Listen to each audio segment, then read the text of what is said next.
Hi there, I'm Keith Bond, the Chief Horse Racing Pundit for Free Racing Tips. I've been our Royal Ascot tipster since 2018. As I've been telling you about on the earlier previews, there are 36 races for Royal Ascot this year, an increase of 6 from the usual 30 races, so a bit of a revised schedule. On the final day of Royal Ascot, day 5, which is scheduled for Saturday the 20th of June, there will be 8 races. It's a fabulous day of racing that's in prospect with 3 Group 1s and one of the most competitive all-age 6 furlong handicaps, and of course, to cap things off, one of the longest races in the flat calendar. The day begins with the Silver Wokingham Stakes, Heritage Handicap for 3-year-olds and over a distance of 6 furlongs. This is basically a consolation race for those horses balloted out of the main Wokingham handicap later in the day. It is sure to help punters and jockeys decide where the faster going is and which stalls are favoured when it comes to the later race. Race 2 is the Queen Mary Stakes, a Group 2 for 2-year-old fillies over a distance of 5 furlongs. A good recent run is vital for this race in recent years, with 9 of the last 12 winning last time and the other 3 making the frame. This year, however, opportunities to get that recent run are likely to be few and far between. Last year, my tip was Ickworth, who refused to race. Thankfully, many bookmakers did refund the stakes. In 2019, I went to Cervelian, who finished 6th in a blanket finish, just over a length behind the winner. On to race 3, the Coronation Stakes, a Group 1 for 3-year-olds fillies over 1 mile. On the statistics front, 7 of the last 12 winners have been bred in Ireland, 2 in Great Britain, and 2 in France and 1 in the USA.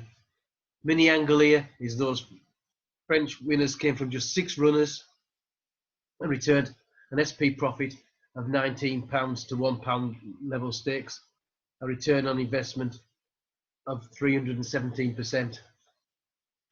11 of the last 12 winners had at least one group race win under their belt. 6 of them had won a Group 1. Last year, I went for Jubiloso, who was third. FRT members grabbed the early 7-1 each way, and the SP was 9-2. In 2018, my selection was Coeur de Bouty, who was 6th of 12. Race 4 is the Coventry Stakes, Group 2, 2-year-olds over 6 furlongs. Fancy horses always do well in this race. 10 of the last 12 winners have come from the first 3 in the betting, and all of the last 12 winners won last time out. Important stats, and last year the first 3 home fitted them all.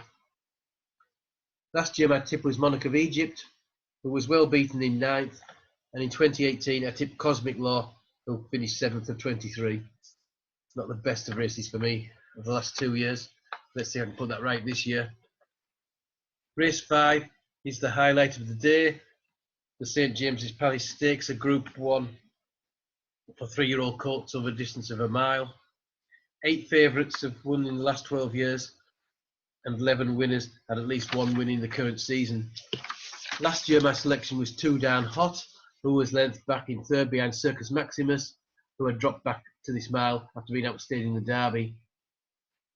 2 Down Hot bounced back from this defeat with a Group 1 wins at Deauville and Goodwood, beating Circus Maximus in the latter race before retiring to stud.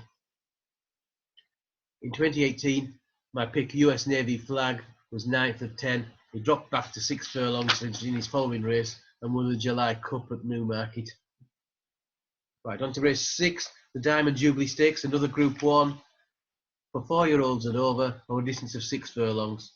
On the statistics front, these are limited as conditions altered in 2015, but 4 of the 5 winners since then have been drawn between 3 and 9, and all 5 winners were rated between 114 and 120.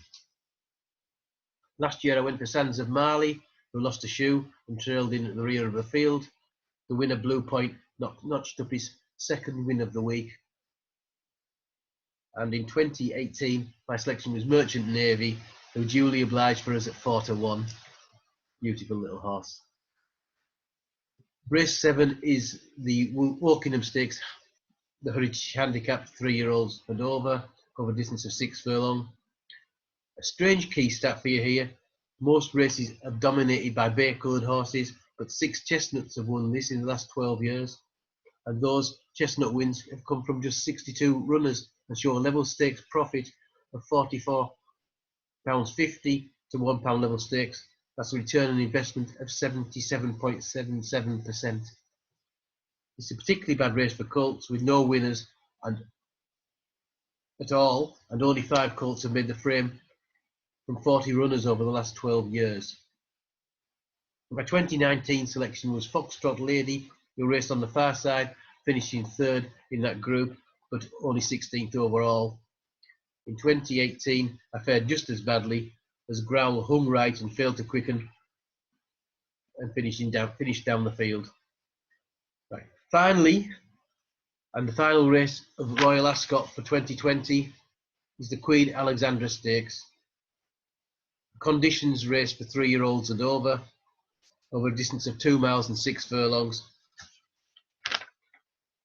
5 of the last 12 winners were bred in Ireland, 4 in Germany, 2 in Great Britain and 1 in France. Mini angle here is the German bred winners came from just 13 runners and produced a level stakes profit of £21 to level £1 stakes, a return on investment of 161.54%. 8 of the last 12 winners have returned an SP of 6-1 or less, and no winner in the last 12 years has been over 12-1. So fancied horses in this staying race.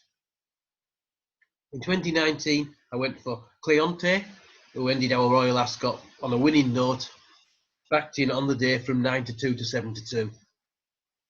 But in 2018, we were let down by the favourite Thomas Hobson, who went on to win the Doncaster Cup that September and actually turned up in the 2019 Gold Cup. He was last seen in July, running a Grade 3 hurdle at Tipperary, so could well be a future Cheltenham raider. So look out for that one over the jumps later on in the season. That concludes Royal Ascot previews for this year. If you missed any of the other videos, pop over to those days' pages where you'll be able to catch up on them. Have a good Ascot. Bye.